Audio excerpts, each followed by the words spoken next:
Hi, everybody. So, we're doing another one of our first chapters. This is a young adult book. It is called You Should See Me in a Crown by Leah Johnson. I actually got to hear Leah Johnson speak, and she's really funny. So, I'm sure this book is incredibly funny as well. I haven't read the full thing. Again, we're just doing the first chapter today. But if you're interested in it, you can use the link to go ahead and put a hold on it, and we'll get it to you. Okay, so again, this is called You Should See Me in a Crown. Chapter 1. I'm clutching my tray with both hands, hoping that Beyoncé grants me the strength to make it to my usual lunch table without any incidents.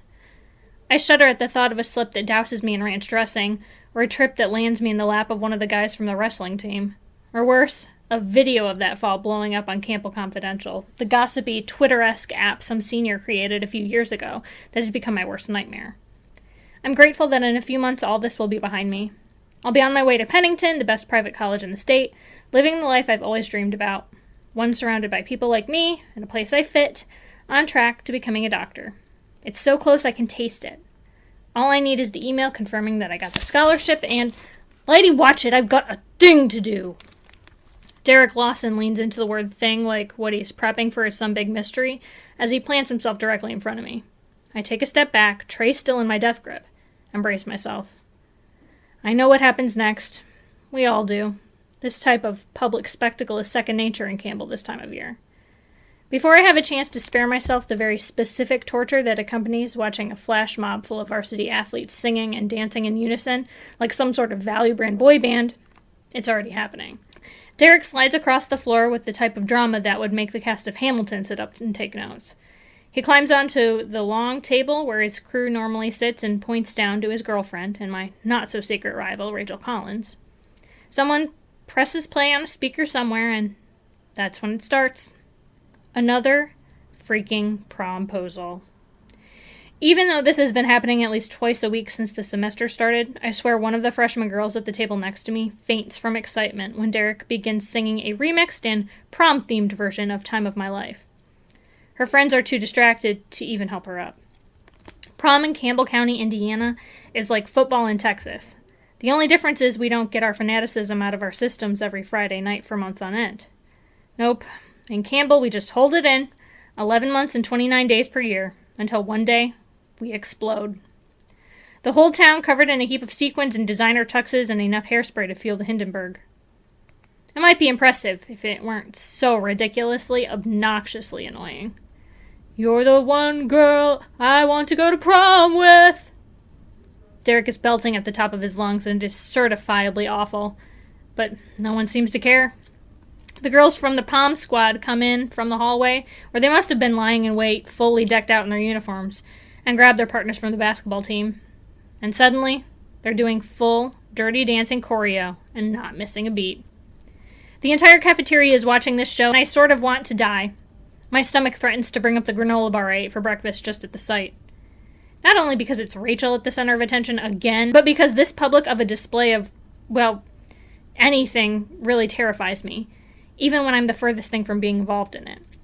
I mean, everyone is looking at you, watching you, waiting for you to do something worth posting to Campbell Confidential. The idea of people's eyes being on me for any longer than the time it takes for me to pass out their sheet music before a concert band rehearsal makes me undeniably anxious. It's why I never ran for class president or auditioned for a school musical and can barely take solos in band without wanting to evaporate. When you already feel like everything about you makes you stand out, it just makes more sense to find as many ways to blend in as you can. But still, there's something about the way Derek is looking at Rachel that makes my heart sink. People like Rachel and Derek get the perfect high school sweetheart love story to tell their kids about one day. But tall, black, broke Liz Lady doesn't stand a chance. Not in a place like this, anyway. I don't resent my classmates, I really don't. But sometimes, okay, most of the time, it's just that I don't feel like one of them. I've searched through every Campbell store, and I finally found the corsage for you. Derek extends his hand, and Rachel grabs it, fully sobbing now. How she manages to look like an Instagram model, even as she says a bucket full of fake tears, I'll never understand. Derek's grand finale, I kid you not, is the lift. With clearly practiced finesse, Rachel runs forward, leaps into his arms, and is lifted above the crowd in the cafeteria. She looks Less like Baby and more like Simba looking over the Pride Lands, if you ask me, but whatever. Everyone is on their feet by the time the song ends, and the entire fourth period lunch booms with applause. There is a look of begrudging respect on my best friend Gabby's face as she watches the Poms and the basketball guys stand around clapping and looking up at the couple in admiration. Everyone in the room now has their phones out, no doubt recording for Campbell Confidential.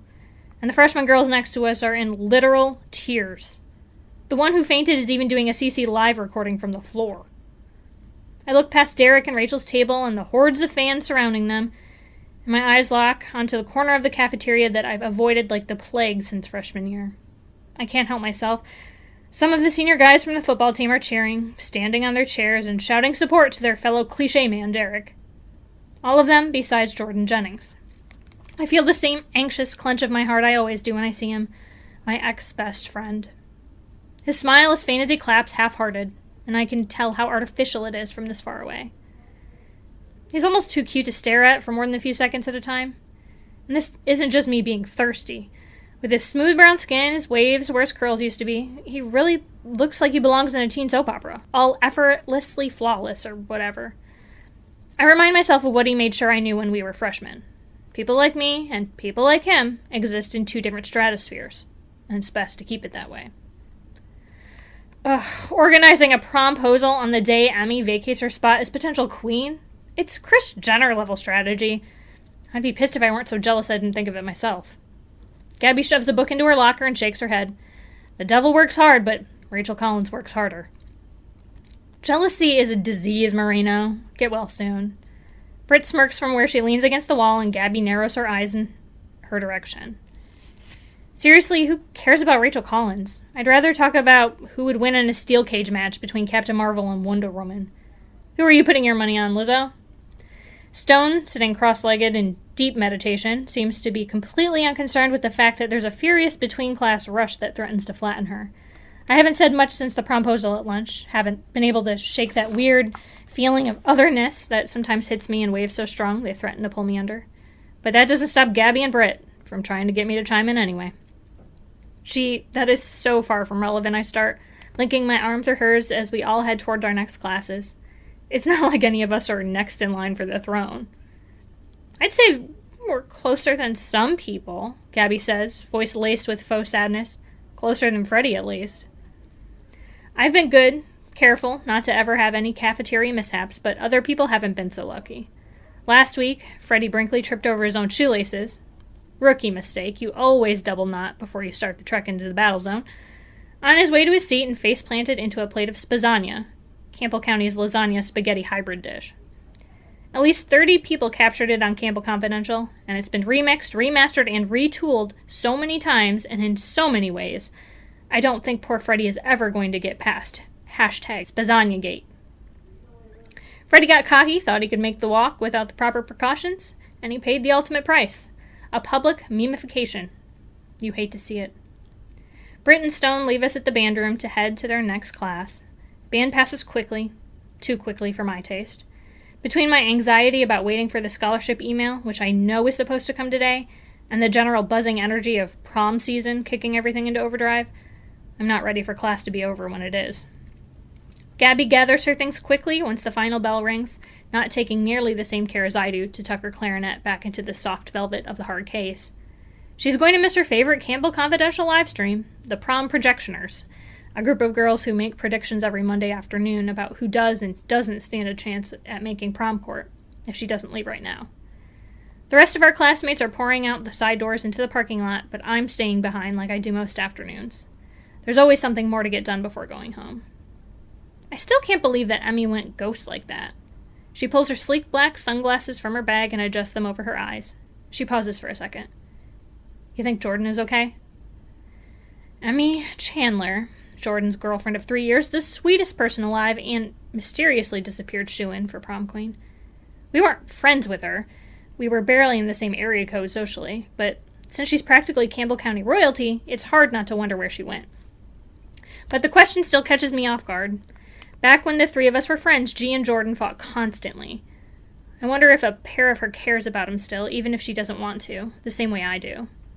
Jordan, G, and I were closer than close in middle school. For years. The three of us did everything together. We all met in band in 6th grade when me and Jordan were auditioning technically, for first chair clarinet. And whenever he landed first chair, his smile smug and shining with his braces, he'd say, "Don't be embarrassed, lady. A first is nothing without a good second." During the school year, we would watch Jordan hang up his nerd hat on Friday nights to play football for our surprisingly good middle school team. And then we'd practically camp out at Gabby's house for the rest of the weekend. Me and Jordan putting Gabby on to black cult classics from the 90s like House Party and Friday. We were so goofy back then, so unconcerned with what other people thought of us, as long as we had each other. We even performed in our school's talent show together. Or at least me and Jordan did. Even then, Gabby had a pretty refined aesthetic. Jordan and I dressed up in these awful, thrifted, super baggy 90s outfits and did the kid and play dance sequence from the first House Party. We got second place, but honestly, we were robbed by Michaela Murphy and her stupid hula hoops. But things change, people change, and Jordan is no different. At some point, he made sure I knew that our friendship was just a phase, and there wasn't much I could do about it by then. Gabby is still looking at me, and I realize I don't know how he's doing. I don't know anything about him anymore. "I'm not sure, G," I say. And despite how I feel about him now, I can't help but think, but I hope so. Alright, so that was the first chapter of You Should See Me in a Crown by Leah Johnson. Make sure you put it on hold if it sounds good.